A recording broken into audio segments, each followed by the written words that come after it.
نحمده ونصلي ونسلم على سيدنا ومولانا محمد رسوله النبي الأمين المكين الحنين الكريم الرؤوف الرحيم وعلى آله الطيبين الطاهرين المطهرين وصحبه الكرام المتقين المخلصين المكرمين.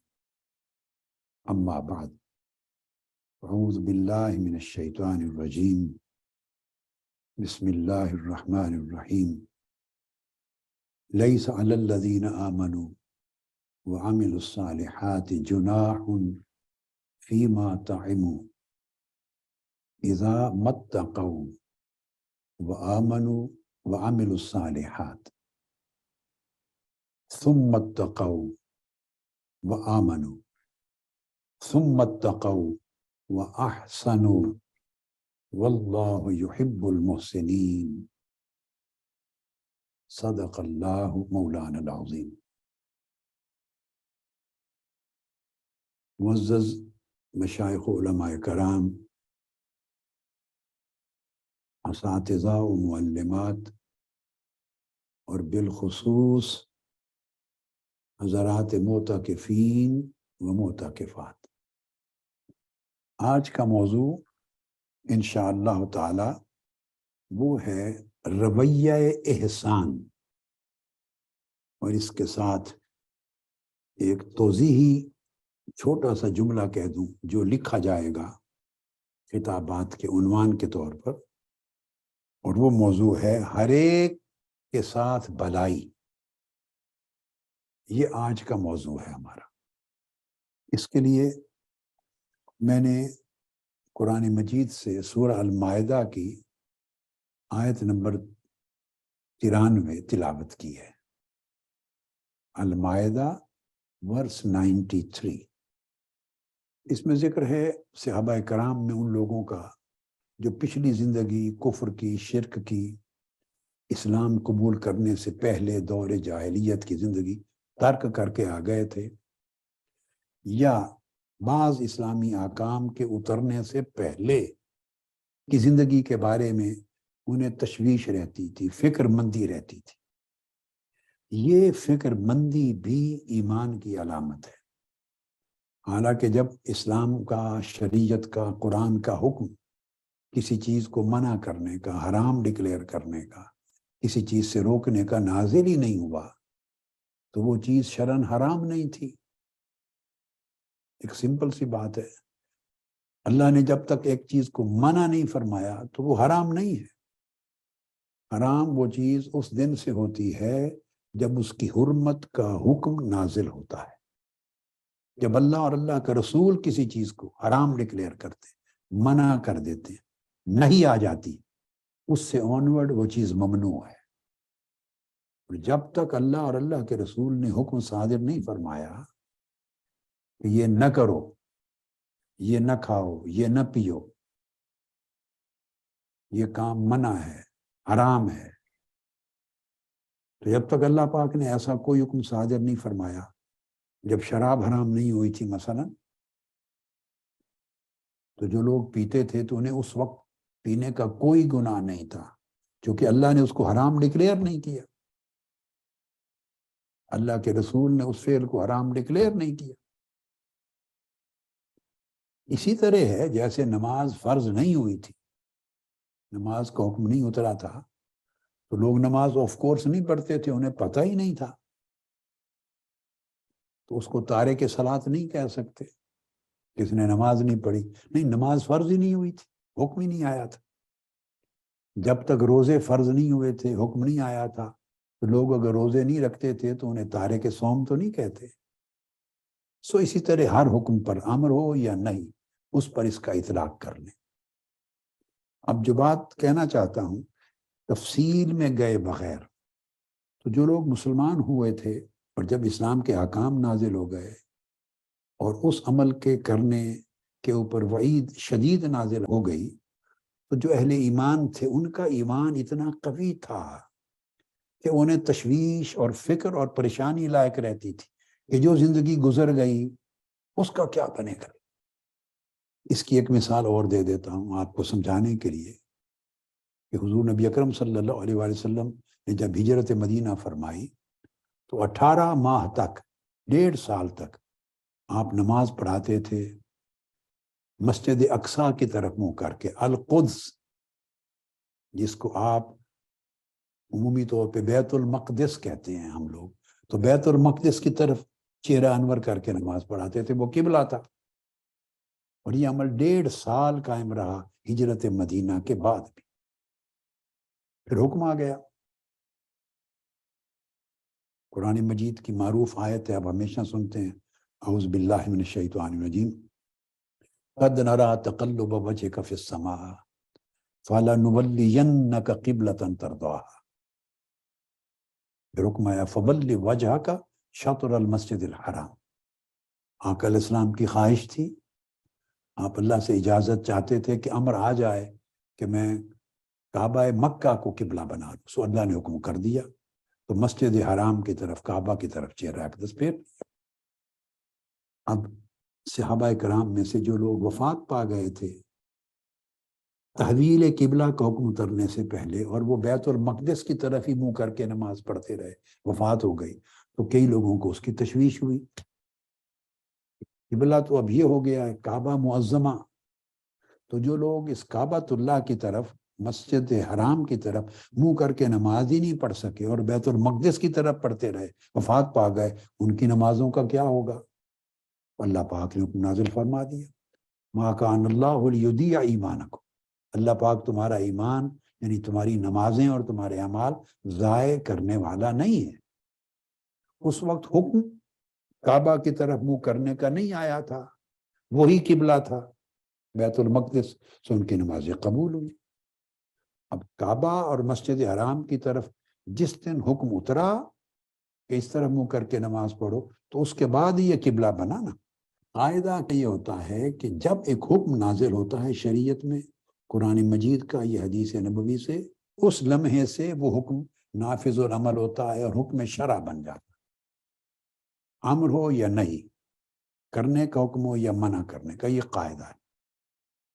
جن کو پہلے زمانے کی بات یاد آئے اور تشویش میں مبتلا کرے، پریشان کرے کہ کیا بنے گا، جب ایک چیز منع نہیں تھی تو وہ پیتے رہے یا وہ عمل کرتے رہے، کیا بنے گا، تو ایسی تشویش، ایسی پریشانی، ایسا فکر، یہ خود علامت ایمان ہے، یاد رکھیں۔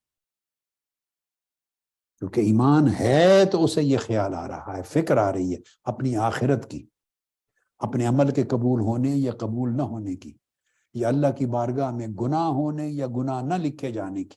یہ جو فکر آتی ہے، یہ خوف پیدا ہوتا ہے، یہ فکر، یہ خوف، یہ اٹ سیلف ایمان ہے۔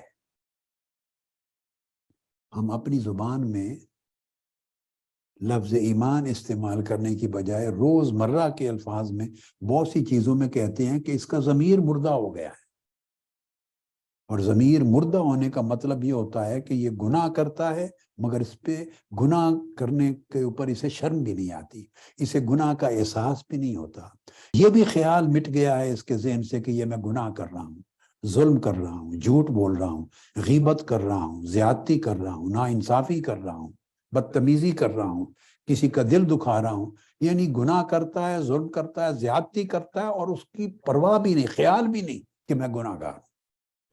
عرف عام میں کہتے ہیں کہ اس کا ضمیر مردہ ہو چکا ہے، اور جس کا ضمیر ہماری اصطلاح میں زندہ ہوتا ہے تو اس میں ضمیر اس کو ملامت کرتا ہے، اولاً اسے گناہ کرنے سے روکتا ہے، منع کرتا ہے کہ یہ غلط ہے، یہ ناجائز ہے، یہ حق تلفی ہے، یہ ناانصافی ہے، یہ گناہ کا کام ہے، یہ ظلم ہے، اللہ نے منع کیا، اللہ کے رسول نے منع کیا، جہنم کی طرف لے جائے گا، میرے اعمال برباد کرے گا۔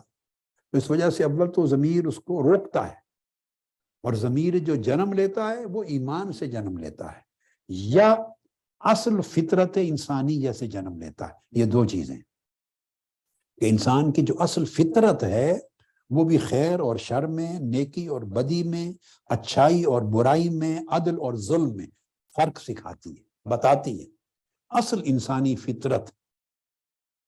اگر اس کو کسی نے خراب نہ کر دیا ہو.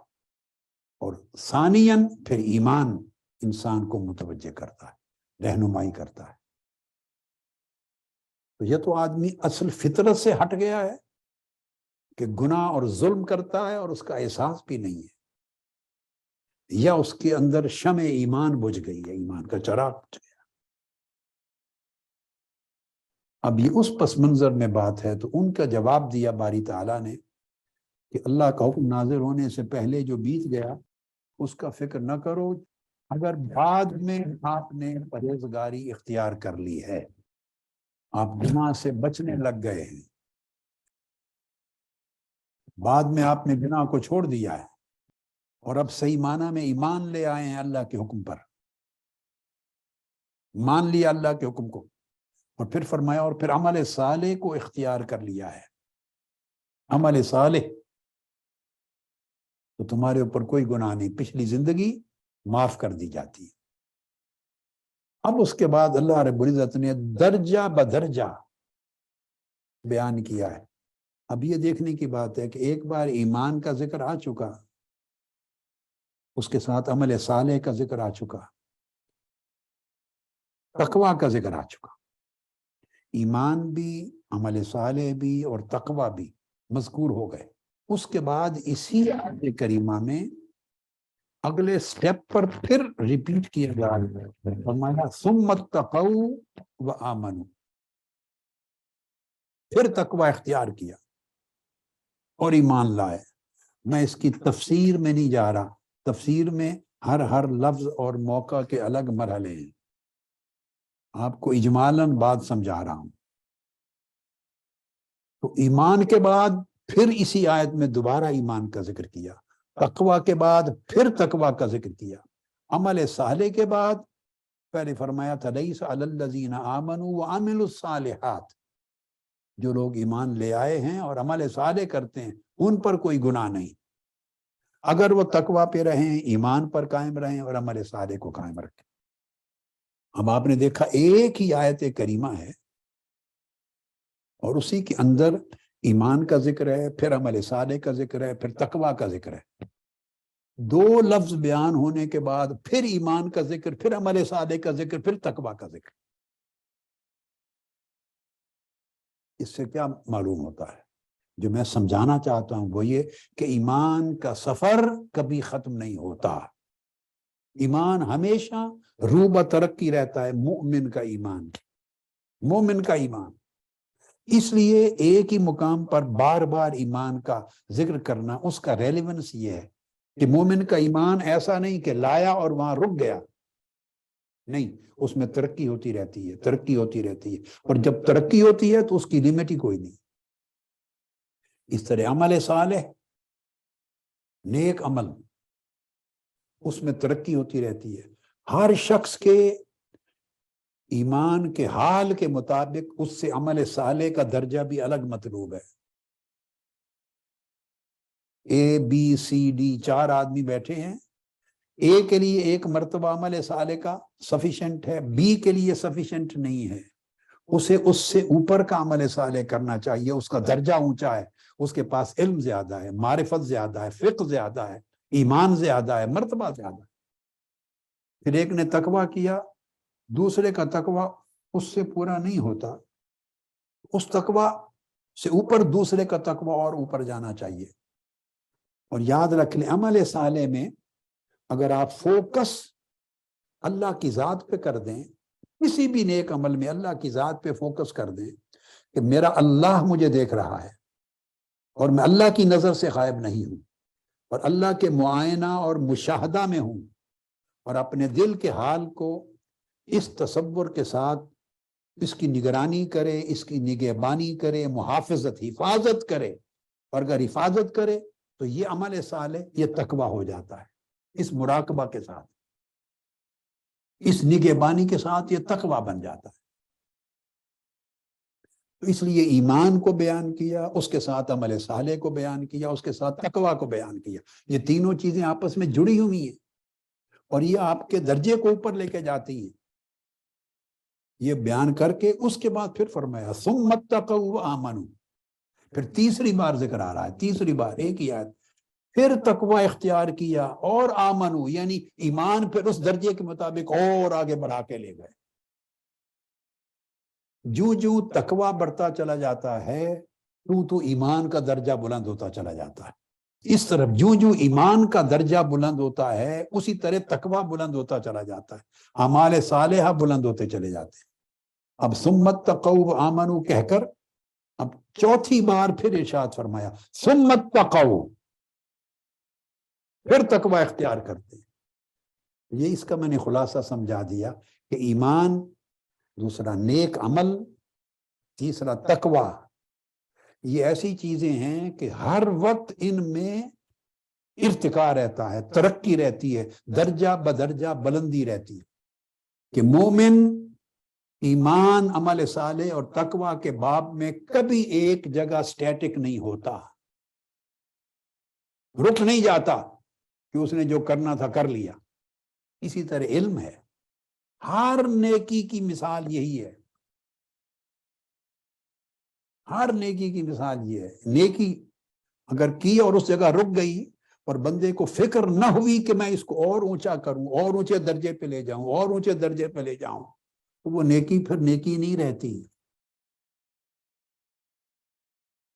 اور یہ اسی وقت پاسبل ہوتا ہے کہ جب اس کی فکر دامن گیر رہے، تو پھر تقوی اختیار کیا۔ اور یہ بیان کر کے تین بار، 4 بار سب چیزوں کو، ایمان کو، عمل صالح کو، تقوی کو ریپیٹڈلی بیان کر کے اس کے بعد فرمایا وَأَحْسَنُوا۔ احسنو کا عام طور پہ جو ترجمہ کرتے ہیں وہ ہے کہ اور نیکی کی، مگر یہ لفظ ہے جو آج کا موضوع ہے، نیکی کی، بھلائی کی، مگر اس کا اصل لفظ ہے اور احسان کیا۔ احسان حقیقت میں ایک ایسا لفظ ہے قرآن مجید کا، حدیث نبوی کا، کہ کوئی اردو زبان میں کوئی لفظ اس کے صحیح ترجمے اور مفہوم کو بیان کرنے کا حق ادا نہیں کر سکتا۔ انگلش میں اس کو ایکسیلنس کہہ دیتے ہیں، میکسیمم، کوئی رائچسنس کہہ دیتا ہے، کوئی محسن کو ورچوس کہہ دیتا ہے، کوئی پائٹی کہہ دیتا ہے، اس سے بندہ پائس ہو گیا، ورچوس ہو گیا، رائچس ہو گیا۔ میکسیمم اس کے عمل کو ایکسیلنٹ کہہ دیا، گڈ سے بھی بیٹر درجے سے بھی اوپر ایکسیلنٹ کہہ دیا۔ تو یہ الفاظ ہیں جو اشارہ دیتے ہیں، مگر احسان کے اصل معنی اور مراد کا احاطہ نہیں کر سکتے۔ حقیقت میں ہے یہ بھلائی، مگر بھلائی کا آخری درجہ، بڑا بلند ترین درجہ، اس کو احسان کہتے ہیں۔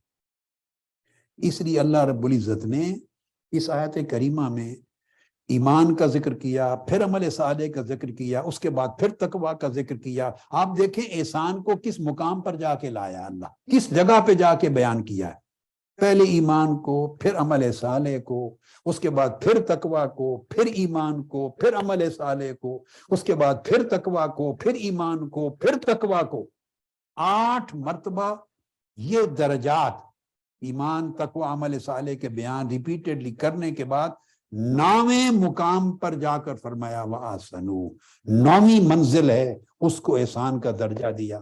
جب ایمان اپنے آخری منزل پہ پہنچتا ہے، عمل صالح آخری منزل پہ پہنچتا ہے، تقوی آخری مقام پر پہنچتا ہے، تو اس وقت بندے کی دل و دماغ کی، قلب کی، اس کے عمل کی، اس کے اخلاق کی، اس کی نیت کی جو حالت ہوتی ہے وہ حالت احسان ہوتی ہے۔ اس میں بھلائی اور نیکی وہ عروج پر پہنچ چکی ہوتی ہے۔ آسنو کر کے اب فرمایا واللہ یحب المحسنین، 10واں مقام یہ دیا کہ پھر وہ بندہ محسن ہو جاتا ہے، اور اللہ پاک جو لوگ محسن ہو جائیں ان سے محبت کرتے ہیں۔ یہ ہے محسن، یعنی احسان، جس کو میں نے عرف عام میں سمجھایا، اور وہ احسان کا مفہوم کیا ہے؟ ہر ایک سے بھلائی۔ اب اگر آپ اس کو سادہ طریقے سے سمجھنا چاہیں کہ اتنا بڑا درجہ احسان کا، کہ ایمان بھی ترقی کر کے ادھر ہی جا رہا ہے، عمل صالح بھی ترقی کر کے ادھر ہی جا رہا ہے، تقوی بھی ترقی کر کے ادھر ہی جا رہا ہے، اور یہ سارے مرتبے ترقی کرتے کرتے کرتے جس منتہائے کمال پہ پہنچتے ہیں اس کو احسان کہتے ہیں۔ اس کے ساتھ میں ایک حدیث نبوی بھی ایڈ کر دوں، آقا علیہ السلام صلی اللہ علیہ وسلم کی حدیث مبارک، معروف حدیث ہے، بخاری اور مسلم کی متفق علیہ، حدیث جبریل کہتے ہیں اس کو، اور حدیث احسان بھی کہتے ہیں۔ وہ آپ نے ہمیشہ سنی ہے، جس میں جبرائیل امین آ کے صحابہ کرام کی موجودگی میں سوال کرتے ہیں، یا رسول اللہ اسلام کیا ہے؟ آپ جواب عطا فرماتے ہیں، ہم جو ارکان خمسہ بولتے ہیں اسلام کے وہ بیان کر دیتے ہیں، توحید و رسالت کی شہادت، نماز، روزہ، حج، زکوٰۃ۔ پھر پوچھتے ہیں ایمان کیا ہے؟ پھر آقا علیہ السلام ارکان ایمان بیان فرما دیتے ہیں۔ تیسرا سوال کرتے ہیں احسان کیا ہے؟ تو اس سے بھی پتہ چلتا ہے کہ احسان کا درجہ ایمان سے بھی بلند اور اسلام سے بھی بلند، اور بلند اس معنی میں نہیں کہ یہ ان سے الگ کوئی چیز ہوتی ہے، یعنی یہ اسی کا آخری نقطہ کمال ہے، اسلام کا، ایمان کا آخری نقطہ کمال احسان۔ اور آقا علیہ السلام نے فرمایا احسان کے بارے میں، اس کی تعریف آگے تذکرہ آ جائے گا، اسی کو میں اگلے موقع پر کوٹ کرتا ہوں۔ وہاں بندہ اپنے اس حال کا محافظ اور نگہبان ہو جاتا ہے، اور یہ اس لیے احسان کو ترجمے کے طور پہ میں نے آج موضوع بنایا، ہر ایک سے بھلائی، کہ جب بندہ پیکر احسان ہو جائے، یہ بات سمجھنے والی ہے، پیکر احسان، تو وہ بھلائی کا چشمہ بن جاتا ہے، فاؤنٹین بن جاتا ہے بھلائی کا، اس کے وجود سے بھلائی ہی بھلائی نکلتی ہے، وہ بولے گا اس کے کلام کے ہر لفظ میں بھلائی ہوگی، اس کا کسی کو دیکھنا بھلائی ہے، بولنا بھلائی، سننا بھلائی، کسی کی طرف ہاتھ بڑھانا بھلائی، چلنا بھلائی، سوچنا بھلائی، چاہنا بھلائی، کسی کو منع کرنا بھلائی، سمجھانا بھلائی، پڑھانا بھلائی ہے، واعظ کرنا، خطاب کرنا بھلائی ہے، سفر کرنا بھلائی، وہ سراپا بھلائی بن جاتا ہے۔ تو جب بندہ مرتبہ احسان پہ پہنچتا ہے اور محسن ہوتا ہے، تو محسن کا مطلب ہے سراپا بھلائی، یعنی اس شخص کے وجود سے، اس کے ہاتھوں سے، اس کی زبان سے، اس کی سوچ سے کسی کے ساتھ کوئی شر اور کسی کے ساتھ کوئی نقصان اور بدی ہو ہی نہیں سکتی، ختم۔ اس کی زندگی سے شر کے جو منابع ہیں وہ بند ہو چکے ہوتے ہیں، یعنی اس کی زندگی میں بھلائی کا ایسا چشمہ کھل جاتا ہے، ایسا چشمہ کھل جاتا ہے کہ اس سے صادر ہی نہیں ہو سکتا ظلم، گناہ، کسی کے ساتھ نا انصافی، زیادتی، حق تلفی، جھوٹ، غیبت، چغلی، شکایت، کسی کو نقصان پہنچانا، اس کی جان کو، اس کی مال کو، اس کی عزت کو، اس کی شہرت کو، اس کے دل کو دکھ پہنچانا، ایسے عمل اس سے صادر ہی نہیں ہو سکتے۔ تو جب ایسے عمل اس سے صادر ہی نہ ہو سکیں، اس وقت کہتے ہیں کہ یہ سراپا بھلائی ہے، اور یہ ہر ایک سے بھلائی کرنے والا ہے، اور یہ سراپا احسان ہے، اور اس کا درجہ اللہ کے ہاں محسن کا درجہ ہے، محسنین میں شمار ہو گیا۔ اب یہ چیز کیسے ہوتی ہے؟ قرآن مجید کی ایک اور آیت کریمہ الاحزاب، اور اس کی آیت نمبر 35 ہے۔ اللہ رب العزت نے وہاں طبقات بیان کیے ہیں، اور دیکھیے اللہ پاک نے ترتیب ہمارے اخلاق کو سنوارنے کے لیے، ہمیں احسان، سراپا بھلائی بنانے کے لیے۔ اب آج کا پیغام میرے معتکفین بھائیوں کو اور معتکفات بہنوں اور بیٹیوں کو، اور ادھر معتکفین بیٹوں کو یہ ہے کہ سراپا بھلائی بننے کا عزم کرنا ہے۔ آپ کے وجود سے بھلائی پھوٹے، جیسے چراغ جلتا ہے نا، چراغ تصور لے آئیں، بلب ہے، ٹیوب ہے، چراغ ہے، اس سے ظلمت نکلتی ہے؟ بولیے، چراغ سے اندھیرا نکلتا ہے؟ چراغ سے بولیے اندھیرا نکلتا ہے؟ کبھی دیکھا نکلتے ہوئے اندھیرا؟ کیا نکلتا ہے چراغ؟ صرف روشنی روشنی نکلتی ہے۔ اس کو احسان کہتے ہیں، کہ انسان چراغ بن جائے۔ اب اس کی سمتیں ہیں، جیسے چراغ ہے یا بلب ہے تو اس کی سمتیں ہیں نا، دائیں بائیں، آگے پیچھے، درمیان کے اطراف ہیں۔ انسان کے بھی اطراف ہیں، سمجھے، انسانی شخصیت کی بھی اطراف ہیں، اس کا برین، سوچ، یہ بھی ایک طرف ہے، اس کی شخصیت کی ایک طرف ہے۔ اس کی سوچ میں کسی کے لیے برائی نہ ہے، بس ختم۔ جب سوچ میں ہی برائی نہیں آئے گی تو اس کے منہ سے برائی نکلے گی کیسے؟ زبان اتنی پاک ہو جاتی ہے نور کی طرح کہ اس کی زبان سے برائی، گالی گلوچ، غلاظت، غیبت، چغلی نکل ہی نہیں سکتی۔ اللہ پاک اس کو چراغ بنا دیتا ہے، روشنی بنا دیتا ہے۔ روشنی ظلمت کو ختم کرتی ہے۔ اللہ کے بندو، روشنی سے ظلمت اور تاریکی نہیں نکلتی۔ اللہ پاک چاہتا ہے کہ میرا بندہ مومن، بندہ محسن بن جائے، اور محسن ہونے کا معنی یہ ہے کہ اس سے تاریکی نکلے ہی نہ، نور ہی نور نکلے۔ جب بولتا ہے تو خیر نکلتی ہے، کرتا ہے تو خیر نکلتی ہے۔ اب قرآن مجید نے فرمایا، یہ جو سورہ احزاب کی آیت ہے، دیکھیے کیا کیا خوبیاں جمع کی ہیں۔ فرمایا ان المسلمین والمسلمات، کہ سب سے پہلے تو کیا ہے کہ مسلمان مرد اور عورتیں یعنی اللہ کے حضور جھکنے والے بن جائیں، سبمٹ کر دیں اپنی ول کو، اپنی ول، اپنے ارادے کو، اپنی خواہشوں کو، اپنی احوا کو، اپنی ترجیحات کو۔ مسلم اور مسلمہ کا مطلب ہے سبمٹ کر دیں اللہ کے حضور۔ You submit your will to Almighty Allah. You submit your desire to Almighty Allah. You submit your thought to Almighty Allah. آپ اپنی سوچ کو اللہ کے حضور سبمٹ کر دیتے۔ سر جھکا دینا اور دل نہ جھکانا، یہ اللہ کے ساتھ دھوکا ہے۔ ہم سر جھکاتے ہیں نماز میں، دل نہیں جھکاتے۔ ہم جسم جھکاتے ہیں، روح نہیں جھکاتے۔ اپنا وجود جھکاتے ہیں، اپنی خواہش نہیں جھکاتے، اپنی ترجیح نہیں جھکاتے۔ اندر جو ہماری سمجھ ہے اسی پر اکڑے رہتے ہیں۔ اس کو توڑنا ہے۔ تو فرمایا اللہ کے حضور جھکنے والے مرد اور عورتیں۔ اس کے بعد فرمایا والمومنین والمومنات، اور پھر ایمان لانے والے مرد اور ایمان لانے والی عورتیں۔ تو اس کا مطلب ہے کہ بن دیکھے اللہ وعدہ کرتا ہے کہ تم میرے آگے جھک گئے ہو نا، اس جھکنے کا نتیجہ جنت، اور تم نہیں جھکے اس اکڑنے کا نتیجہ دوزخ ہے۔ تو لوگوں نے نہ جنت دیکھی ہے نہ دوزخ دیکھی ہے، تو بن دیکھے مان لیں کہ اس کا نتیجہ یہ ہوگا، اس کا نتیجہ یہ ہوگا، کیونکہ میرے مولا نے فرمایا۔ وہ مومنین مومنات بن جاتے ہیں۔ اتنا یقین قائم ہو جائے اپنے اندر، اللہ کا ہر کیا ہوا وعدہ پورا ہوگا، اللہ کے رسول کی بتائی ہوئی ہر بات پوری ہوگی، اس پر اتنا یقین ہو جائے۔ ہم جب اللہ کے احکام پر عمل نہیں کرتے تو حقیقت یہ ہے ہم برائے نام اعلان کرنے والے ہیں ایمان کے، مگر ہمارے من میں یقین نہیں ہے۔ اگر یہ یقین ہو کہ اس ظلم سے دوزخ کی آگ میں جلیں گے، اس ناانصافی سے دوزخ میں دھکیلا جائے گا، اوندا منہ ڈالا جائے گا، گھسیٹ کے پھینکا جائے گا دوزخ میں۔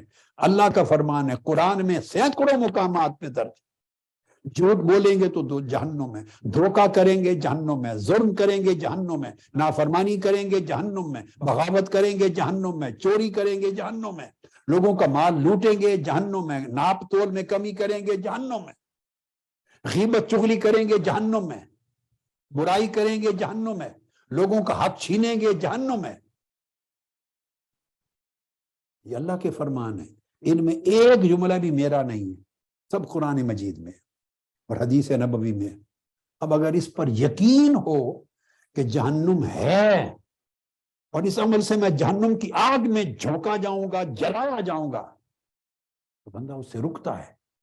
پھر تیسری چیز فرمائی والقانتین والقانتات، ہر وقت اللہ کے حضور رجوع رہتا ہے ان کا، اللہ کی طرف ہمہ وقت رجوع رہنے کا مطلب پھر یہ ہے کہ منشا مقصود اللہ کی ذات ہو جاتی ہے ان کی۔ جو عمل کرتے ہیں اللہ کے لیے کرتے ہیں، رکتے ہیں کسی بات سے تو اللہ کی خاطر رکتے ہیں کہ اس نے منع فرما دیا ہے، بھلائی کرتے ہیں اللہ کے لیے کرتے ہیں، نیکی کرتے ہیں اللہ کے لیے کرتے ہیں، تبلیغ کرتے ہیں، واعظ کرتے ہیں، خطاب کرتے ہیں، تعلیم و تربیت کرتے ہیں اللہ کے لیے، اس لیے نہیں کہ اس سے میری شان و شوکت بن جائے، میرا نام دنیا میں روشن ہو، لوگ میری تعظیم و تکریم کریں۔ جو ہی آپ کے دل میں یہ خیال آیا آپ بت پرست ہو گئے، بت پرست ہو گئے، یہ شرک ہے۔ کیسے دین کے کام ہے جس کے اندر شرک لپٹا ہوا ہے جو ہم کرتے ہیں؟ نفس نے ہمیں مشرک بنا رکھا ہے۔ مشرک ہونے کا معنی یہ ہے کہ ہم بھلے کوئی کام کریں مگر غرض صرف اللہ کی ذات اور اس کی رضا کی بجائے کچھ اور ہو. غرض و تکریم ہے، خواہ اس سے پیسے ملیں، خواہ اس سے میرا معاش قائم ہو جائے، دین کا کام، آخرت کا کام، اور دل میں خواہش ہو اپنے نفس کی، اپنی عزت کی. اور آپ کہیں کہ نہیں جی میں تو دل میں ایسا خیال نہیں رکھتا، تو دیکھ لیں کبھی آپ کو اپنی مطلب کی جگہ پہ کرسی نہ ملے تو پھر نفس سے پوچھیں کیا فیل کر رہا ہے. آپ کو ایک لمحے جواب مل جائے گا کہ اللہ کے لیے کر رہے ہیں یا کوئی اور چیز بھی ساتھ شامل ہے. آپ کا استقبال نہ ہو، لوگ کھڑے نہ ہو، آپ پوچھیں، آپ کو پتہ چل جائے گا ایک لمحے میں. لوگ ہاتھ نہ چومیں، آپ کو پتہ چل جائے گا. آپ کی بات کو اپریشیٹ نہ کریں، آپ کو پتہ چل جائے گا. نفس بولے گا کہ کس کے لیے کر رہے ہیں. تو جو اللہ کے لیے کرتا ہے وہ لوگوں کے رسپانس کی پرواہ نہیں کرتا، وہ لوگوں کے رد عمل کی پرواہ نہیں کرتا، وہ بے نیاز ہوتا ہے. اللہ کے پیغمبر بے نیاز ہو کر اللہ کی دعوت دیتے، اللہ کا پیغام پہنچاتے. لوگوں کے رد عمل کو دیکھ کر اگر کوئی کرتا تو کوئی بھی لوگوں کے ساتھ نیکی نہ کر سکتا. خالصتاً لوجہ اللہ، اس طرح رجوع رہتا ہے اللہ کی طرف، اور جھکے رہتے ہیں اللہ کی طرف، جھکاؤ اور رجوع. پھر والصادقین والصادقات، پھر سچائی والے لوگ ہیں، سچ بولتے ہیں، سچ سوچتے ہیں، سچ کی ڈیل کرتے ہیں. ہر ایک کے ساتھ سچائی ہے، ان کے من میں، ان کی زبان پر، ان کی سوچ میں، ان کے ہر فعل اور عمل میں سچائی ہے. وہ جھوٹ کا سوچ نہیں سکتے، دھوکہ دہی کا سوچ نہیں سکتے. ہم سچ بھی بولتے ہیں تو گول مول کر کے کئی تہہ دار لفظوں میں، اس میں بھی دھوکہ ہوتا ہے. بلکہ سمجھے جھوٹ اور دھوکے کو سچ کا رنگ دے کر بولتے ہیں، جھوٹ اور دھوکہ دہی کو سچ کا لباس پہنا کے بولتے ہیں. ہم نیرا دھوکہ دہی بن گئے ہیں سوسائٹی میں، نیرا دھوکہ ہے. ہمارے اندر سب جھوٹ ہے، مکاری ہے، عیاری ہے. اللہ رب العزت نے انسانی شخصیت کے ایک ایک گوشے کو پکڑ کر ایک ترتیب بنائی ہے. فرمایا والصادقین والصادقات، ظاہر و باطن کی اصل سچائی ہے. پھر والصابرین والصابرات، پھر وہ صبر کرنے والے ہیں، مرد بھی اور عورتیں بھی. اب صبر کیوں؟ جب بندہ اس طرح کی زندگی میں آ جاتا ہے تو ایک ٹیسٹ ہوتا ہے اس کا، ٹیسٹ. اگر مشکل حالات آئیں تو شکوہ کرتا ہے یا نہیں؟ صبر کرے. مشکل حالات میں شکوہ نہ کرنا صبر ہے. اور وسائل بہت آ جائیں، پیسہ، مال، دولت، کاروبار، تجارت چمک اٹھے اور مال و دولت بہت آ جائے، یہ طاقت بہت آ جائے، تو اس میں گناہ سے بچے رہنا صبر ہے. دونوں کا صبر جدا ہے. غریب کا صبر اور ہے، امیر کا صبر اور ہے. یاد رکھیں، غریب کا صبر یہ کہ غریب پر جب مشکل وقت آئے، کھانے کا نہیں ملتا، وسائل نہیں ہوتے، تو نہ شکوہ کرتا ہے، نہ ہاتھ پھیلاتا ہے، نہ مانگتا ہے، نہ عزت بیچتا ہے. شکوہ نہیں کرتا، ہاتھ نہیں پھیلاتا. یہ غریب کا صبر ہے. اور امیر کا صبر یہ ہے جب بے تحاشا اس کے پاس وسائل ہوں تو ان وسائل کی وجہ سے گناہ نہیں کرتا، فسق و فجور نہیں کرتا، ان وسائل کو اللہ کی نافرمانی پہ خرچ نہیں کرتا. یہ امیر کا صبر ہے. کمزور کا صبر اور ہے، طاقتور کا صبر اور ہے. اب آپ سمجھ گئے نا بات کو. اب کمزور کا صبر یہ نہیں ہے اس نے طاقتور نے مارا تو اس نے کہا اچھا میں صبر کرتا ہوں، بدلہ نہیں لیتا. وہ بدلہ لینے کی جو قدرت ہی نہیں رکھتا، اس کا بدلہ نہ لینا صبر نہیں ہے. وہ تو لے ہی نہیں سکتا. بدلہ نہ لینا یہ طاقتور کا صبر ہے کہ وہ بدلہ لینے کی طاقت رکھتا ہے، وہ بدلہ نہ لے تو یہ اس کا صبر ہے. بدلہ لینے کی طاقت رکھنے والا وہ بدلہ نہ لے تو اس کا صبر ہے. تو پوچھیں کہ کمزور کا صبر کیا ہے؟ کمزور کا صبر یہ ہے کہ اس پر دل میں شکوہ نہ آئے، دل میں ملال نہ آئے، میری کوئی بہتری ہوگی اس میں اللہ کی طرف سے. ہر حال میں اللہ پہ یقین رکھنا، یہ صبر ہے. تو فرمایا پھر ایسا صبر کرنے والے مرد اور عورتیں. پھر والخاشعین والخاشعات، اللہ کے حضور خشوع و خضوع رکھنے والے، تواضع اللہ کے حضور انکساری، جھکاؤ، خشوع اور خضوع رکھنے والے. اللہ کے ذکر سے ان کے دلوں میں کیف و سرور پیدا ہو، اللہ کی عبادت میں دلوں کو لذت ملے، سجدے میں لذت ملے، اللہ کے نام لینے سننے سے لذت ملے، عمل میں خشوع اور خضوع ہو. اس کے بعد فرمایا والمتصدقین والمتصدقات، اور پھر جو خرچ کرتے ہیں اللہ کی راہ میں، صدقہ دیتے ہیں، خیرات کرتے ہیں. آپ دیکھتے آئیں کہ ابھی تک سارے اخلاقیات کا ذکر آ رہا ہے، انسانی شخصیت کے سماجی، قلبی، روحانی، معاشرتی، معاشی پہلوؤں کو، ظاہر اور باطن کو سنوارا جا رہا ہے۔ اس طرح بندہ احسان کی منزل تک پہنچتا ہے۔ خرچ کرتے ہیں، اللہ نے جو دیا خرچ کرتے ہیں، بخل نہیں کرتے، یہ سارا کر کے اس کے بعد فرمایا والصائمین والصائمات، اور روزہ رکھنے والے ہیں مرد بھی اور روزہ رکھنے والی عورتیں۔ آپ دیکھ لیجیے اللہ کی ترتیب کیا ہے۔ ہماری ترتیبیں، ہم رسمی اسلام کے عادی ہو گئے ہیں، اور خاص طور پہ اہل سنت والجماعت، ہمارے مسلک عقیدہ کے لوگ صرف رسموں کا اسلام۔ ہم مردہ لاش لے کے پھرتے ہیں، سودا کر کے پھرتے ہیں، اس سے کمائی کرتے ہیں، مردہ تصورات سے کمائی کرتے ہیں، مردہ خیالات سے کمائی کرتے ہیں، مردہ اصطلاحات سے کمائی کرتے ہیں۔ ہر ایک شے سے روح نکال لی ہے ہم نے۔ اس اعتکاف کا مطلب اور تحریک منہاج القرآن کی تعلیمات کا مطلب اس روح کو پھر سے اس مردہ جسم میں ڈالنا، زندہ کرنا ہے، حقیقی تصورات کو، حقیقی عقائد کو، حقیقی فکر کو، حقیقی خلق اور اخلاق کو، اور حقیقی آداب کو۔ پھر والحافظین فروجہم والحافظات، پھر اپنی عزت و عصمت کی حفاظت کرتے ہیں، پاک رہتے ہیں، پاکیزگی رکھتے ہیں۔ فرمایا یہ سارے کام جو کرتے ہیں، اینڈ پر فرمایا وَالذَّاكِرِينَ اللَّهَ كَثِيرًا وَالذَّاكِرَاتِ، اور پھر اللہ کا ذکر کثرت کے ساتھ کرنے والے ہیں۔ اب آپ سوچیں گے کہ اللہ کے ذکر کو آخر میں جا کے لیا، ساری چیزیں پہلے بیان کر دی، اس کا مطلب کیا ہو؟ ہم الٹ ہو گئے۔ ہم اللہ کا ذکر کریں گے، تسبیح بھی کریں گے، ذکر بالجہر بھی کریں گے، بالسر بھی کریں گے، استغفار بھی کریں گے، تسبیح بھی کریں گے، ورد وظائف بھی کریں گے، یہ سب کچھ ذکر میں آتا ہے، یہ سارا کچھ کریں گے، اور اوپر کی پوری درجن چیزیں جو اللہ نے بیان کی ہیں وہ نہیں ہوں گی، ان پر فوکس ہی نہیں ہے۔ اللہ پاک نے آخر پہ اس لیے فرمایا کہ اب یہ ساری خوبیاں رکھنے والے جب اللہ کا ذکر کرتے ہیں تو ان کا حال ہی کچھ اور ہو جاتا ہے، اس ذکر کے اثرات اور نتائج کچھ اور ہوتے ہیں، وہ ذکر زندگی کو بدل دیتا ہے۔ ان تمام چیزوں کو اپنے وجود میں سمو لینے کے بعد جب بندہ اللہ کا ذاکر بنتا ہے تو اللہ کا ذاکر ایسا ذاکر ہوتا ہے کہ اس کو دیکھنے سے بھی اللہ یاد آ جاتا ہے، پھر اس کو دیکھنے سے بھی اللہ یاد آ جاتا ہے، وہ خود اللہ کے ذکر کی وجہ بن جاتا ہے، اس کے وجود سے اللہ کی یاد پھوٹتی ہے، تو ان کے لیے اللہ پاک نے مغفرت اور اجر عظیم رکھا۔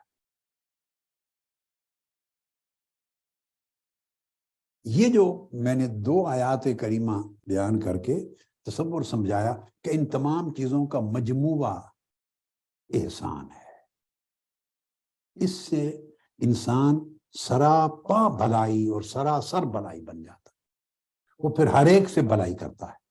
اب یہ جو بھلائی ہے جس کو احسان کا، اس کو اللہ رب العزت نے جا بجا فرمایا کہ اللہ پاک پھر جو پیکران احسان ہو جاتے ہیں، یعنی سراپا بھلائی بن جاتے ہیں، بھلائی، ان سے اللہ محبت کرتا ہے۔ اور اس کی بنیاد کیا ہے؟ احسان بنیادی طور پہ چونکہ نیکی اور بھلائی کا معنی رکھتا ہے، اس کا جو ضد ہے وہ بدی اور برائی ہے۔ اب اللہ رب العزت نے فرمایا ہر ایک سے بھلائی کرنے کا، جو میں نے آج عنوان دیا، ہر ایک کے ساتھ بھلائی، ہر ایک سے بھلائی، یہ قرآن مجید کی سورہ الرعد میں ہے۔ الرعد آیت نمبر 22 فرمایا وَيَدْرَؤُونَ بِالْحَسَنَةِ السَّيِّئَةِ، کہ جو محسن احسان والے لوگ ہیں، اللہ کے محبوب بندے، وہ کیا کرتے ہیں کہ ہر برائی کو بھلائی کے ذریعے ہی رد کرتے ہیں۔ کوئی برائی ہو، اس کا سامنا ہو تو برائی کو دور کرتے ہیں بھلائی کے ذریعے، بدی کو دور کرتے ہیں نیکی کے ذریعے، ظلم کو دور کرتے ہیں انصاف کے ذریعے۔ یدرؤون بالحسنہ السیئہ، جو بھی برائی ہو اس کو اچھائی، نیکی اور بھلائی کے ذریعے دور کرتے ہیں، کیونکہ ان کا وجود سراپا بھلائی ہے۔ اب ان سے ظلم صادر ہی نہیں ہو سکتا، وہ برائی کر نہیں سکتے، کسی کی حق تلفی کر نہیں سکتے، ظلم کر ہی نہیں سکتے، کسی کے ساتھ دھوکہ کرنا وہ دھوکہ کر ہی نہیں سکتے۔ کسی کو نقصان پہنچانا وہ نہیں کر سکتے، کسی کو غصہ دلانا، تکلیف پہنچانا، اس کے جذبات مجروح کرنا، دل توڑنا، وہ یہ کر ہی نہیں سکتے۔ یہ ہے یدرؤون بالحسنۃ السیئۃ، یہ کردار ہو تو اس کو احسان کہتے ہیں۔ جب بندہ یہ رویہ اختیار کرتا ہے احسان کا، اور سراپا بھلائی ہو جاتا ہے اور ہر ایک سے بھلائی کرتا ہے۔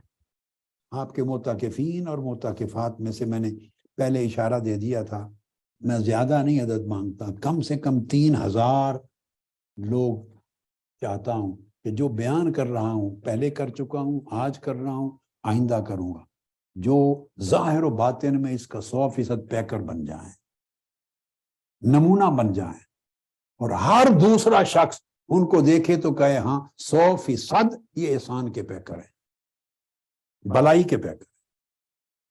ان کا چہرہ نظر آئے تو مسکراہٹ کے سوا کچھ نہ ہو، چہرے پر غصہ دکھائی نہ دے، مروڑ نہ ہو، بات کریں تو ملاحت، نرمی، دھیما پن، شفقت اور محبت ہو، سوچیں جس کے بارے میں تو خیر بھلائی، اس کے نفع کا سوچیں، حسد ان کے قریب نہ جائے، دل میں سخاوت ہو، ہاتھ میں سخاوت ہو، کردار میں نیکی ہو، پرہیزگاری ہو، تقوی ہو، ہمیشہ خیر کی بات کریں، اوئے توئے نہ کریں، غصہ نہ کریں، لڑائی نہ کریں۔ اب میں اور بات بتانا چاہتا ہوں، ان سے بھی کوئی لڑائی نہ کرے، ان سے کوئی جھگڑا نہ کرے۔ اب آپ ایک سوال کر سکتے ہیں مجھ سے کہ چلو جی میں تو جھگڑا نہیں کروں گا کسی سے، مگر یہ کیسے ہو، لوگوں کو کیسے کنٹرول کر سکتا ہوں کہ وہ بھی مجھ سے جھگڑا نہ کریں، یہ میری شکایت نہ کریں؟ بس یہی تو بات ہے ساری۔ اگر آپ پیکر بن جائیں بھلائی کا تو کوئی آپ کی شکایت کر ہی نہیں سکتا، بھلائی کا پیکر بن جائیں کوئی آپ سے جھگڑا کر ہی نہیں سکتا، کیونکہ کیا کرے گا، گالی دے گا نا آپ کو، جھگڑا گالی دے گا، آپ کی شکایت کرے گا، آپ کی غیبت کرے گا، آپ کو برا بھلا کرے گا، آپ کو للکارے گا، جو کچھ بھی کرے گا۔ آپ کا طرز عمل کیا ہے؟ یدرؤون بالحسنۃ السیئۃ، آپ نے اس کا جواب ہی نہیں دینا گالی کا، غصے کے جواب میں غصہ کرنا ہی نہیں، چغلی کے جواب میں چغلی کرنی نہیں، وہ آپ کی شکایت کر رہا ہے، شکایت کے جواب میں شکایت کرنی نہیں،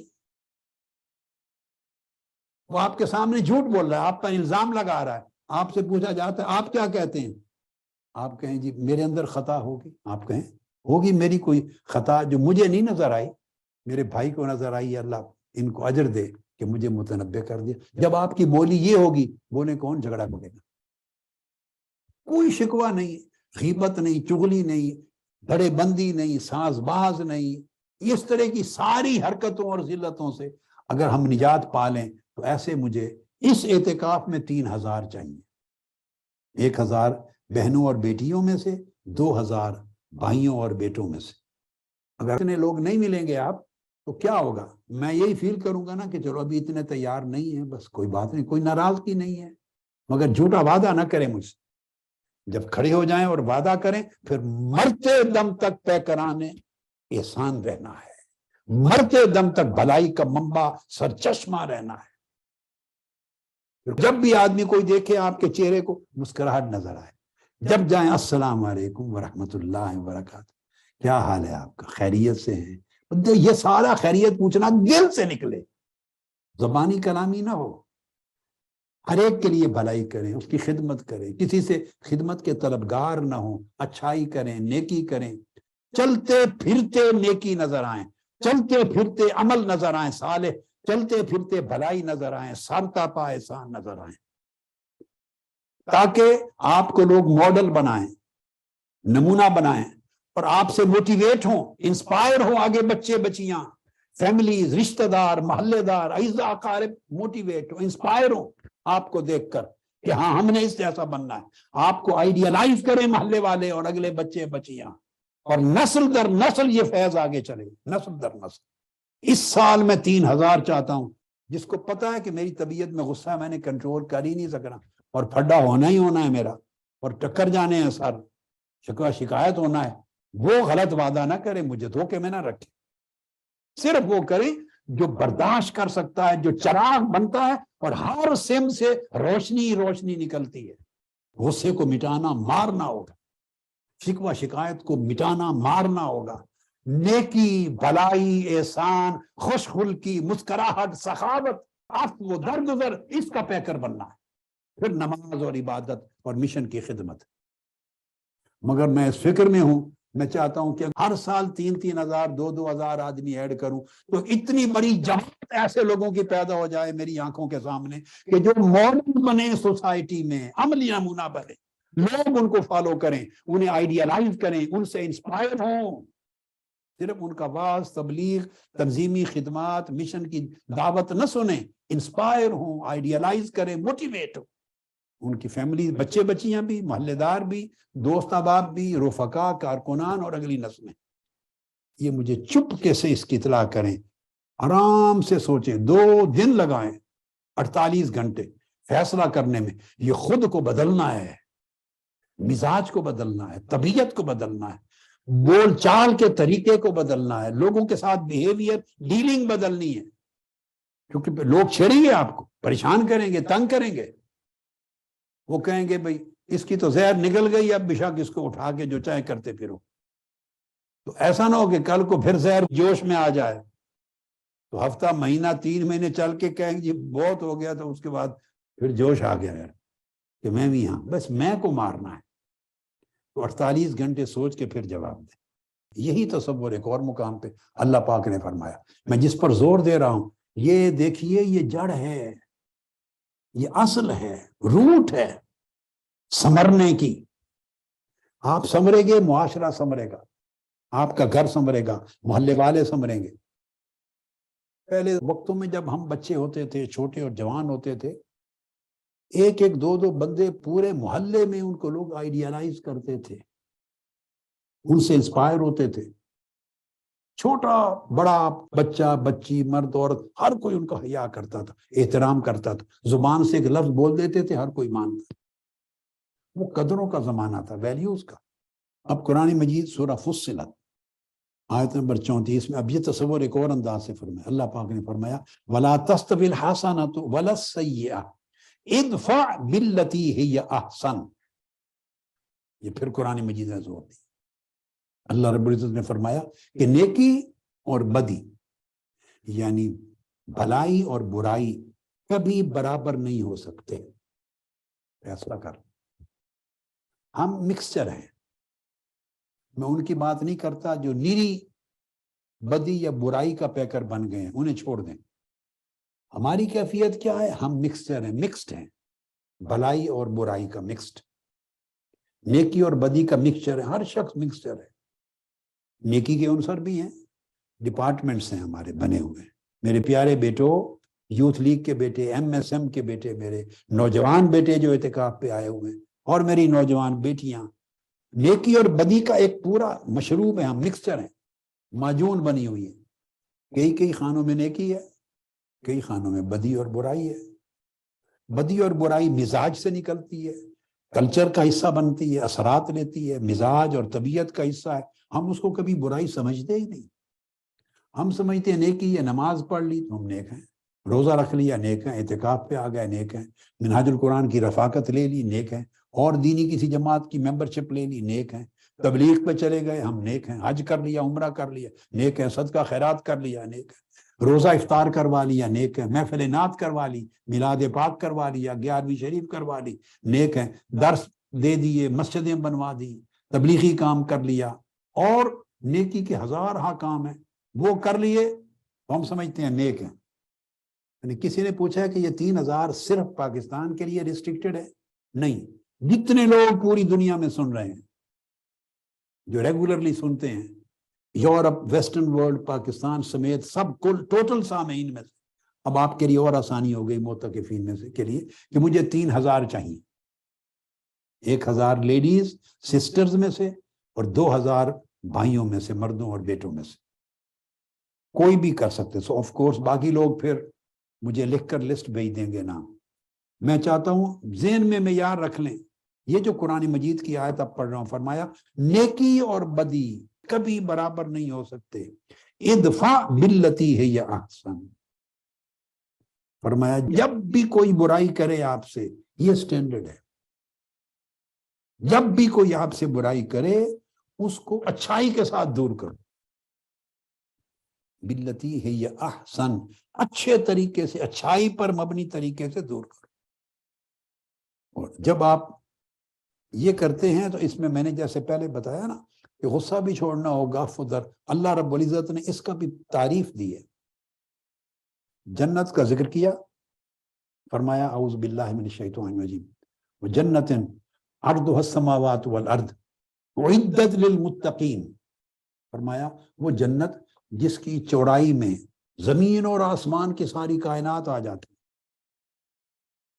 وہ بھی اس کا ایک حصہ بن جاتی۔ فرمایا وہ جنت تیار کی گئی ہے صرف متقین کے لیے۔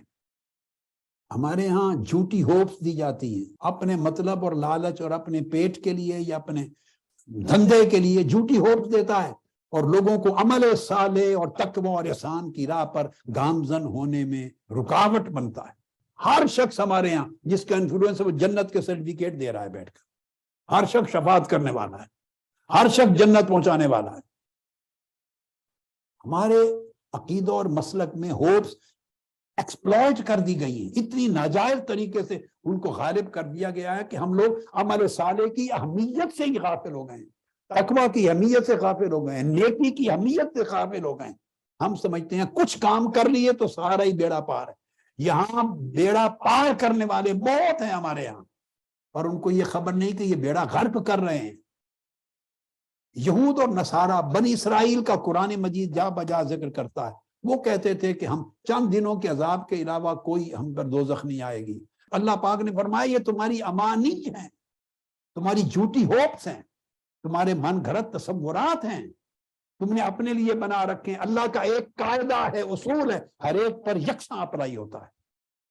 اب ہم سمجھ حج کر لیا تو بس سارے ختم ہو گیا گناہ۔ حضور علیہ السلام کی حدیثوں کو ایکسپلوئٹ کرتے ہیں، غلط معنی دے کر غلط رنگ سے اپنے اوپر اپلائی کرتے ہیں، اور نیکی کے راستے بند کرتے ہیں اور بدی کے راستے کھولتے ہیں جھوٹی ہوپس کے ذریعے۔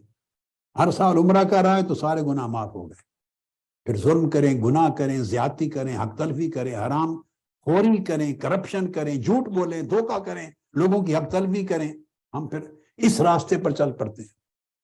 بزرگوں اولیاء اللہ کے عرس میں چلے گئے، بزرگوں کے ہاتھ چوم لیے، نذرانہ دے لیا، جنت مل گئی۔ دین میں ایسا کوئی تصور نہیں ہے، میں گارنٹی کے ساتھ آپ کو بتا رہا ہوں۔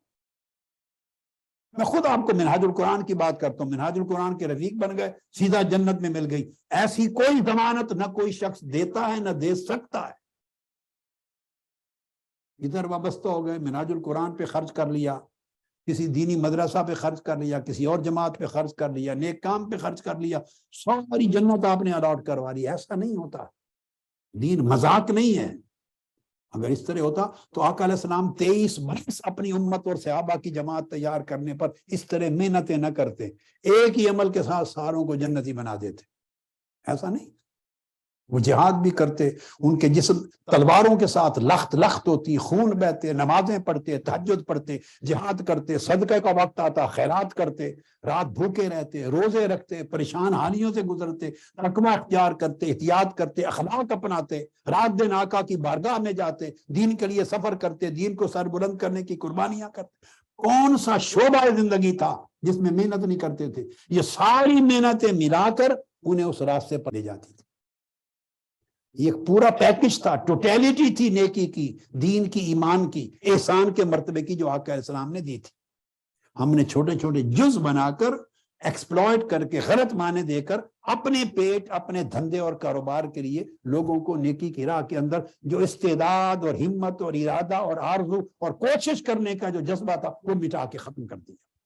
اور یہ خرابی زیادہ ہمارے مسلک اہل سنت میں ہوئی ہے، کیونکہ دوسرے مسالک کے لوگ ہر ایک کی اپنی خرابیاں اور اپنی اچھائیاں ہوتی ہیں، ہر طرف اسراف اور ہر طرف کمی بیشی ہوتی ہے، افراط و تفریط ہوتا ہے۔ وہ تو ایسی زیادہ ہوپس کو چونکہ مانتے نہیں، وہ صرف محنت کو مانتے ہیں، تو ان میں یہ خرابی داخل نہیں ہوگی، ان میں اور طرح کی چیزیں ہوں گی۔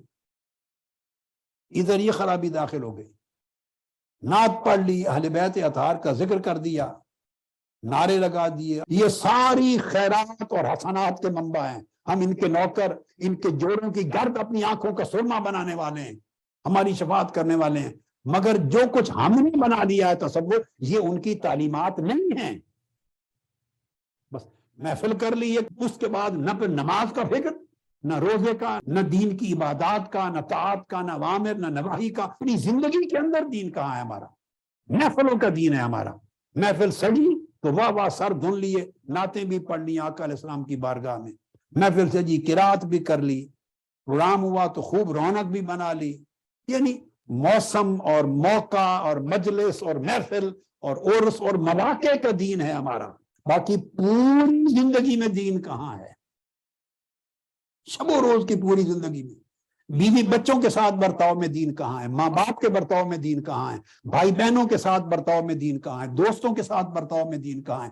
پڑوسیوں کے ساتھ، خاندان کے ساتھ، خونی رشتہ داروں کے ساتھ، حلقہ احباب میں عام برتاؤ میں دین کہاں ہے؟ گفتگو میں دین کہاں ہے؟ چلنے پھرنے اٹھنے بیٹھنے میں آداب میں دین کہاں ہے؟ دین یہ ہے کہ پوری زندگی میں نظر آئے. ہمارا دین محفلوں میں نظر آتا ہے، بس مجلسوں میں خاص خاص موقع پر نظر آتا ہے.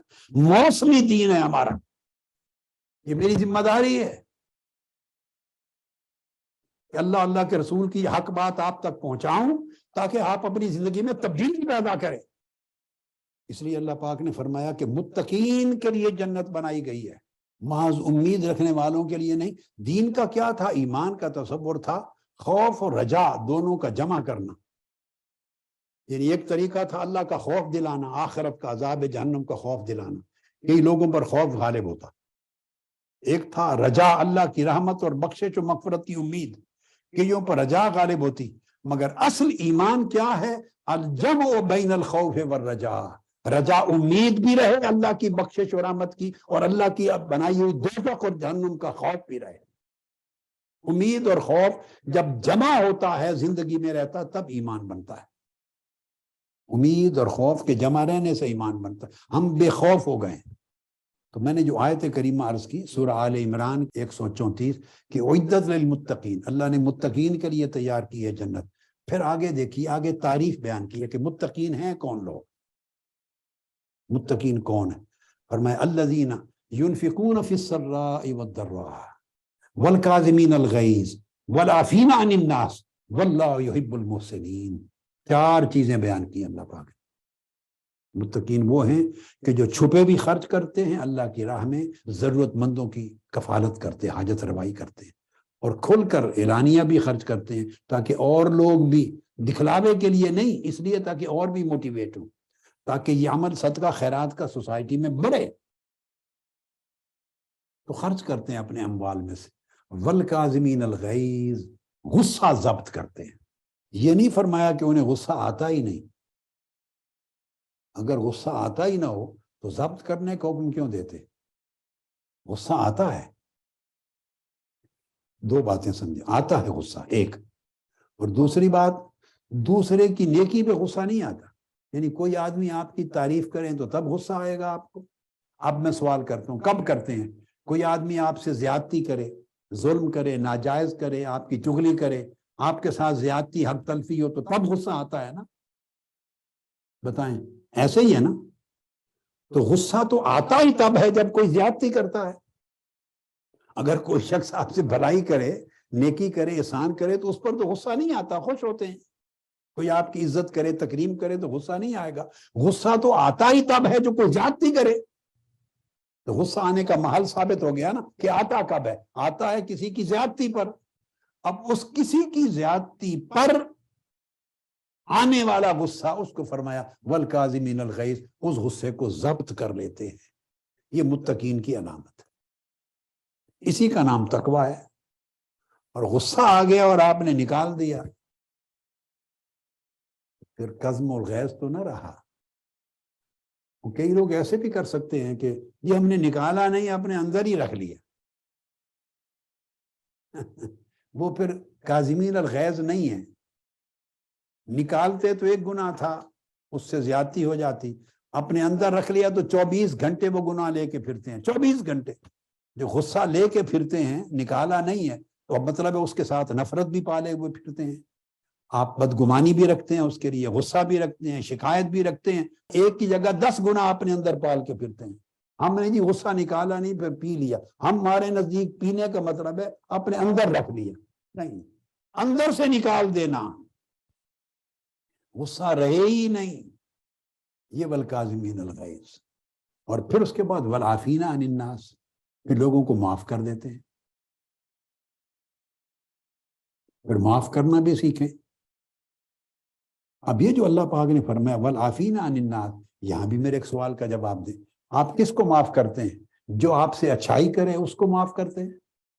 معاف کرنے کا محل کیا ہے؟ معاف کرنے کا موقع کیا ہے؟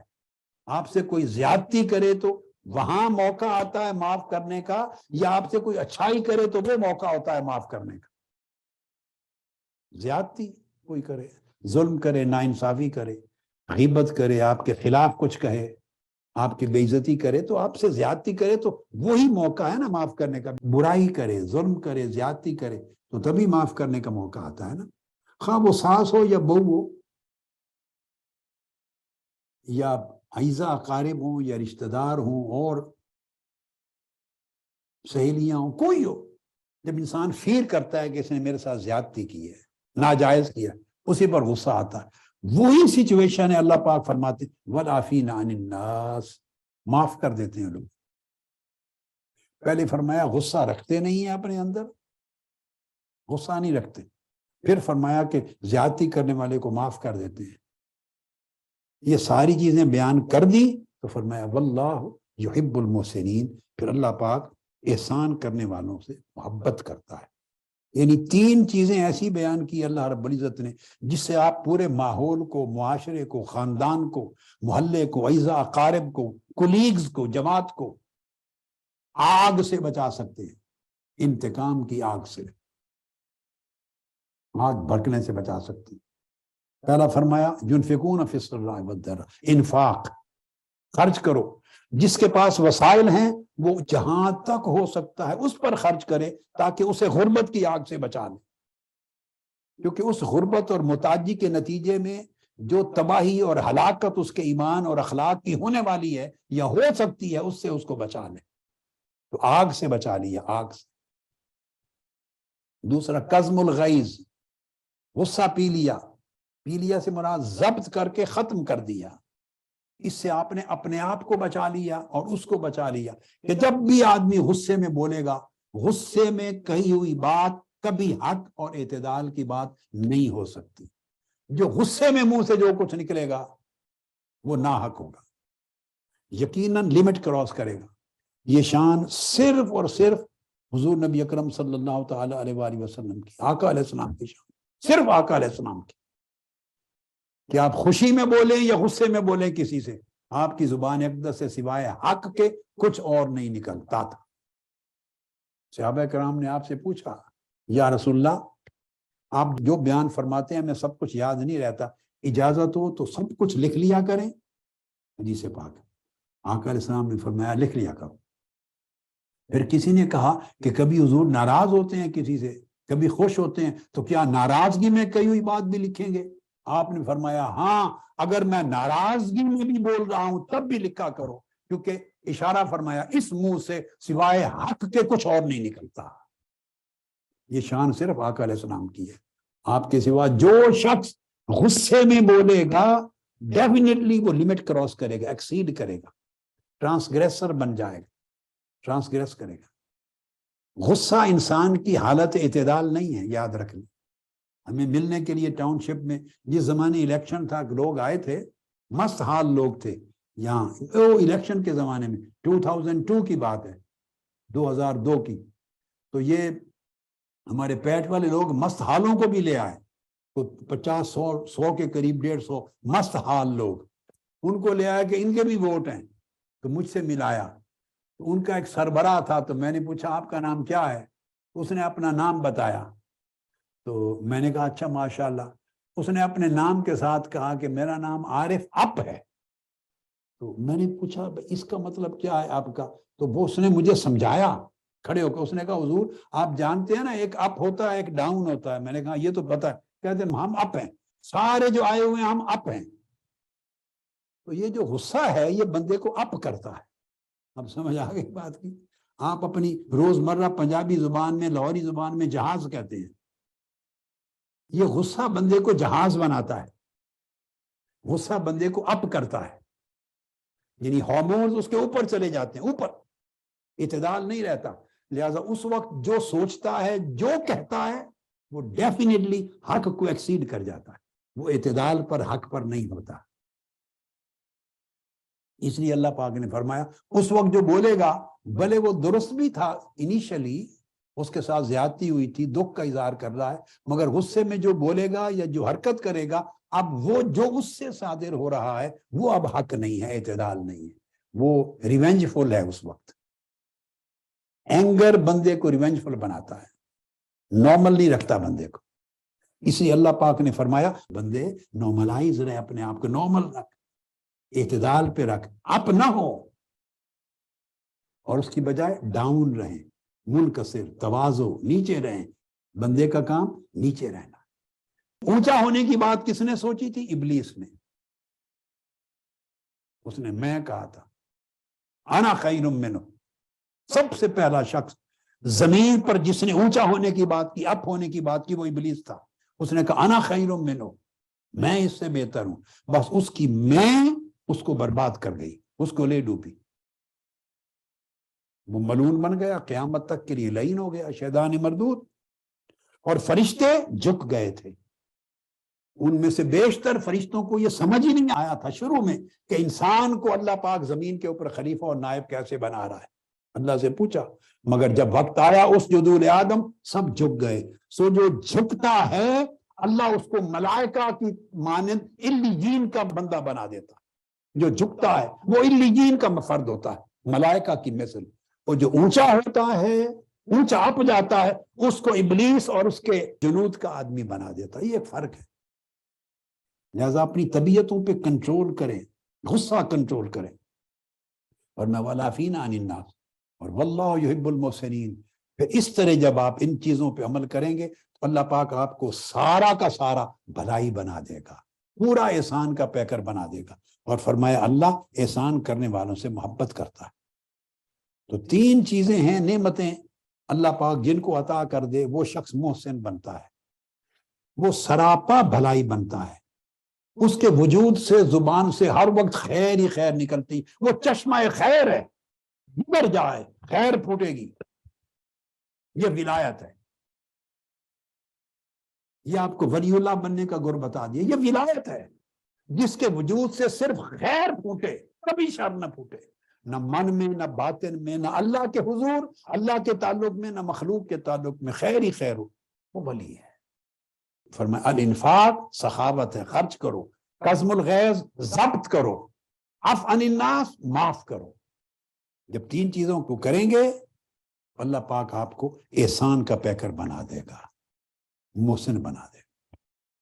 احسان کا یہ جو درجہ ہے، جب بھی انبیاء کا ذکر فرمایا اللہ رب العزت نے ان کو محسنین کہا. قرآن مجید کو جا بجا پڑھیں، آیتیں ہیں جہاں انبیاء کا ذکر آیا ہے اللہ پاک نے ان کے کذالک نجزی المحسنین، انبیاء کا پے در پے ذکر کر کے فرمایا اس طرح ہم محسنوں کو جزا دیتے ہیں. تو انبیاء کو بھلائی کا پیکر ڈکلیئر کیا اللہ رب العزت.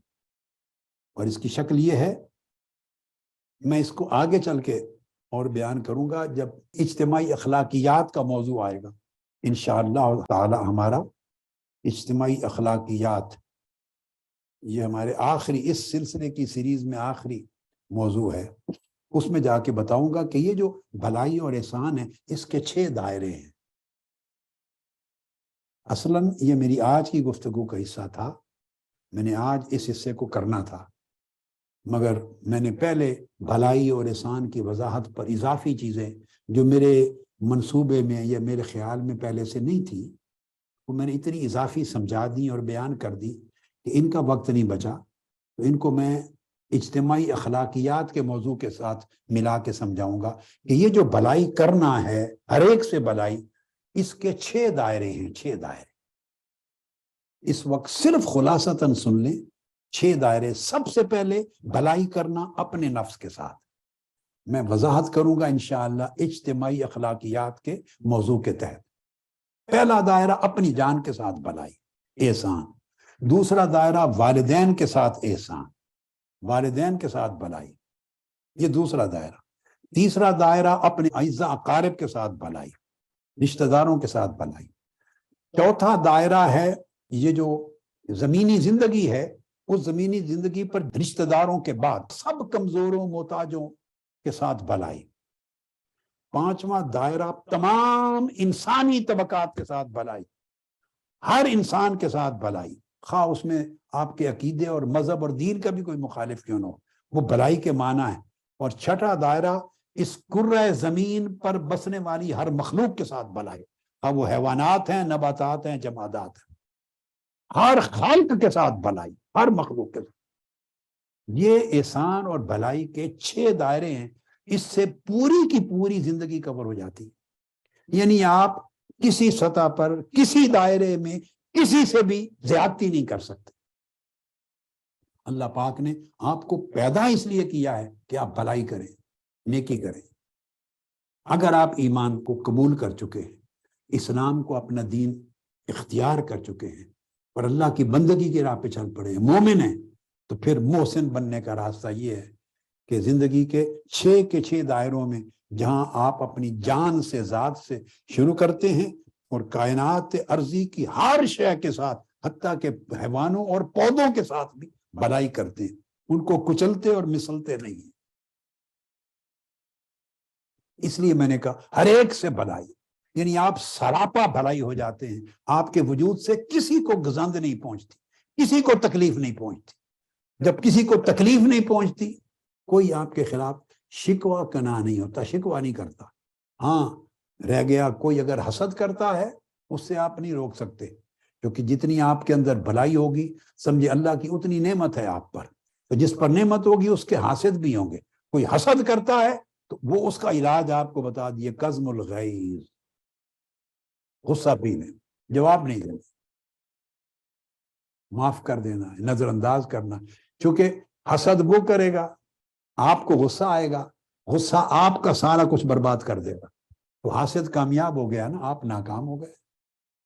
وہ اگر ظاہری طور پہ حسد کرنے والا آپ کا کچھ بگاڑ نہیں سکا، تو باطنی طور پہ تو تباہ کر دیا نا آپ کو، کہ آپ نے اس کے حسد کا اثر لیا، غصے میں آ گئے، غصے سے نفرت میں آ گئے، آپ کے اندر سوء ظن آ گیا، برائی آ گئی، بھلائی چلی گئی، غصہ آ گیا، حق سے ہٹ گئے، آپ کے من کے اندر سوء ظن آ گیا، تو حاسد جسمانی طور پہ نقصان نہیں پہنچا سکا، مگر روحانی طور پہ آپ نے خود کو برباد کر دیا۔ اس لیے سرتا پا ظاہر و باطن بھلائی ہی بھلائی، اور ہر ایک کے ساتھ بھلائی اور اچھائی، تاکہ اللہ کے ہاں آپ پے کرانے احسان میں ہوں۔ کہ اللہ رب العزت قیامت کے دن فرمائیں گے، اعلان ہوگا، عرش سے آواز آئے گی، 2 قسموں کے لوگ کھڑے ہو جائیں، اعلان ہوگا۔ اسے امام ابو نعیم نے اپنی کتاب الاربعین میں روایت کی، حضرت انس بن مالک رضی اللہ تعالیٰ عنہ روایت کرتے ہیں، اعلان ہوگا جب کل اولین و آخرین میدان حشر میں جمع ہوں گے، تو عرش سے آواز آئے گی، این اہل المعرفت باللہ، اللہ کے عارفین کھڑے ہو جائیں، وہ لوگ جنہیں اللہ نے اپنی معرفت عطا کی تھی کھڑے ہو جائیں۔ آواز آئے گی عرش سے، اللہ ان کو کھڑا کرے گا، ان لوگوں کو جن کو اللہ نے اپنی معرفت سے نوازا ہے۔ اور دوسرا حکم ہوگا، این المحسنون، وہ لوگ کھڑے ہو جائیں جو صاحبان احسان ہیں، جو زندگی میں سراپا بھلائی بن گئے تھے، ہر ایک کے ساتھ بھلائی کرنے والے تھے، ان کے اندر برائی رہی نہیں تھی، محسنین کھڑے ہو جائیں۔ 2 طبقے، پھر پہلا طبقہ کھڑا ہوگا، اللہ رب العزت پوچھیں گے، ما انتم، تم کون ہو؟ حالانکہ وہ جانتا ہے، وہ کہیں گے باری تعالیٰ ہم وہ لوگ ہیں جنہیں تو نے نوازا، انعام فرمایا اپنی معرفت کے ساتھ، جن کو چنا۔ اللہ پاک فرمائے گا ہاں خاموش کھڑے رہو، تم سچ کہتے ہو، فیقول صدقتم، سچ۔ پھر دوسرے طبقے کی طرف اللہ پاک متوجہ ہوں گے، ثم یقول للآخرین، فرمائیں گے آپ کون لوگ ہیں؟ ان سے پوچھیں گے اللہ پاک، ما انتم، قالوا نحن المحسنون، میرے اللہ ہم وہ لوگ ہیں جنہیں تو نے دنیا میں توفیق دی تھی کہ ہم سراپا بھلائی بن جائیں، محسن بن جائیں، ہم ہر ایک سے بھلائی کرنے والے تھے تیری توفیق سے۔ اللہ پاک فرمائیں گے قال صدقتم، تم نے سچ کہا ہے۔ قلت لنبی، میں نے اپنے نبی سے فرمایا تھا ما علی المحسنین من سبیل، جو لوگ محسنین بن جائیں گے اور سراپا بھلائی بن جائیں گے اپنی زندگی میں، اور بھلائی کا چشمہ اور پیکر بن جائیں گے، اور ان کے وجود سے برائی نکل جائے گی، تو میں نے فرمایا تھا قیامت کے دن ان کے اوپر گرفت کی کوئی راہ نہیں ہوگی، کوئی ان کی گرفت نہیں کرے گا، کوئی مواخذہ نہیں ہوگا۔ تو پھر اللہ پاک ان سے فرمائیں گے سنو ما علیکم من سبیل، آج تمہارے اوپر کوئی گرفت نہیں ہے، کوئی مواخذہ نہیں ہے، ادخلوا الجنت برحمتی، اور میری رحمت کے ساتھ جنت میں داخل ہو جاؤ، دوڑتے چلے جاؤ، جنتیں تمہارے لیے۔ اللہ کی معرفت رکھنے والے اور سراپا بھلائی بن جانے والے، ہر کسی سے بھلائی کرنے والے، یہ کہہ کر پھر حدیث پاک کے لفظ ہیں ثم تبسم رسول اللہ صلی اللہ علیہ وسلم، یہ فرما کے آقا علیہ السلام مسکرا پڑے اور تبسم فرما کر کہنے لگے فقال لقد نجاہم اللہ من احوال بوائق القیامہ، قیامت کی جتنے احوال ہوں گے اور قیامت کی جتنی سختیاں ہوں گی اور مشکلات ہوں گی، اللہ پاک ساری سختیاں ان سے ختم فرما دیں گے، ان کے احوال ختم ہو جائیں گے، احوال ہولناکیاں، سختیاں ختم ہو جائیں گی، ٹھنڈی ہوائیں ہوں گی قیامت کے دن، ان کے لیے خوشگوار موسم ہوگا، سکون ہوگی، راحت ہوگی، ہنستے مسکراتے کھیلتے جنتوں میں چلے جائیں گے۔ اس کا مطلب یہ ہے کہ جو حدیث پاک بتاتی ہے ان سے حساب و کتاب ہی نہیں ہوگا۔